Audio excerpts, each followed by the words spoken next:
Alright, so I just played Depression Quest, and this is an interesting game. It's basically a really well written walkthrough with a kind of multiple choice narrative about the experience of someone who is depressed, basically. And it was it wasn't too intense. You know, I talked to people who were depressed before. I'd gone through my own depression in high school, which was very noticeable to my sophomore year humanities teacher. But you know, I don't think I think that whoever wrote this definitely knew how to not overwhelm. No, not to overwhelm uh, people with his feelings.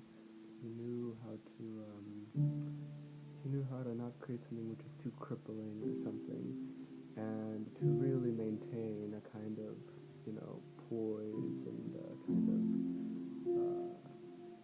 really engaging plotline. I was a bit upset by the ending though, and I know this maybe sounded some of a spoiler, but basically the ending is supposed to drive home the whole notion that depression doesn't have an end. It's very bleak. Now personally, I've, like I said, I've suffered from depression in the past, but I've overcome it, and the whole deterministic view that depression doesn't have a solution, I think I was more or less made up in order to keep people on meds, to be quite frank. Because, you know, there's this whole medical industry, whatever, who's just rampant in getting people on meds. And I'm very passionate about people really not doing that, because I think that it only addresses the chemical aspect of the problem.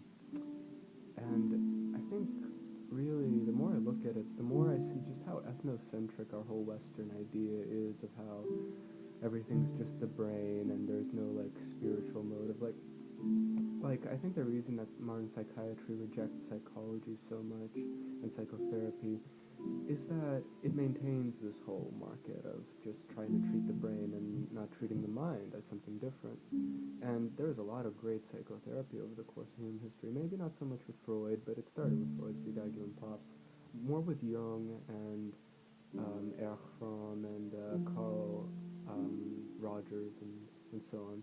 And you know, the argument that they make is really depends on the person and not the method, so the method isn't effective. But I think, you know, part of where this whole culture of depression really originates, I think, is this whole tendency to want to compartmentalize someone and kind of treating people like they're on an assembly line or something and giving them a method of some sort. Um, the more I look into things like neuroscience, and I don't go near like the popular science, I happen to encounter it depending on what kind of research I'm doing and whatever it is that I'm interested in. But I've really heard really convincing arguments, and this tallies with my own experience, that really things like genetic predispositions and whatever seem to play a pretty marginal role in the functioning of the mind. Really, early conditioning can have really the decisive effect in which genetic predispositions act, and even in the absence of a genetic predisposition, there may be um, I mean, conditioning can play such a huge influence, remarkably, and it's really a shame that this whole trend in neuroscience, which acknowledges that, is being overlooked by the media, basically, because of course the media, and I think a lot of where the grant money is going is really going. It all comes back to this whole big pharmaceutical company thing, which we're all too aware of.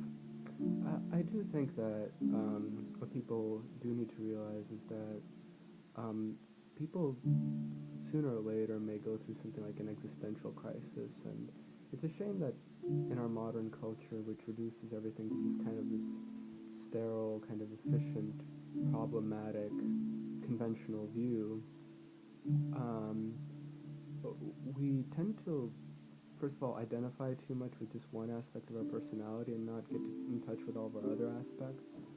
And I think that in many cases, also the psychoanalytic and psychiatric profession as it is now tends to act as a kind of priesthood, which kind of pushes us into that box because pretty much anything that you do could be classified as disorderly behavior. And we treat disorder like it's a bad thing, but really, I think the main problem with depression, from my experience, is trying to keep things in order and not allowing things to just naturally mature. I think also with our materialistic society, there's so much emphasis put on what you have, and if you don't have certain things, you're worthless, and that in turn leads us to lose those things in the worst of ways. Um, I personally found that depression for me, what really put an end to it was two things. One of them was through my own work, and the other through luck. Well, the luck was actually being exposed to people outside my given social group.